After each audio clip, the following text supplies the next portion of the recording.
तर कसं काय पब्लिक, तर बरेच दिवसांनी माझे व्हिडिओ येते, कारण की बरेच दिवस झाले होते की व्हिडिओ करूया म्हणलं की मला वेळच घावत नाही. सकाळी गेलो की संध्याकाळी मिळतो, त्यामुळे जॉबमुळे मला काही वेळ मिळत नाही.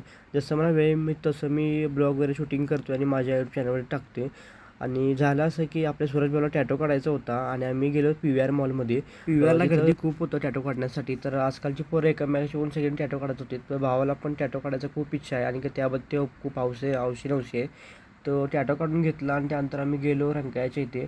माझा भाव आपल्या रंकाळ्यात जायचं, रंकाळा फिरायचं म्हणून म्हणला. तर तुम्हाला माहिती आहे कोल्हापूर म्हणलं की रंकाळा आलंच. रंकाळा नाही फिरलं तर मग तुम्ही दुसरं काय फिरला. त्यानंतर मग लगेच रंकाळ्यामध्ये गेलो, जरा फिरलो इकडे-तिकडे आणि तुम्हाला माहिती आहे की सोमवारी मला सुट्टी असते. जरा फुल एन्जॉयमेंट दिवसभर केला. इथं आल्यावर मला छोटंसं महादेव मंदिर दिसलं. महादेव मंदिराच्या मी पाया पडून घेऊया म्हणलं.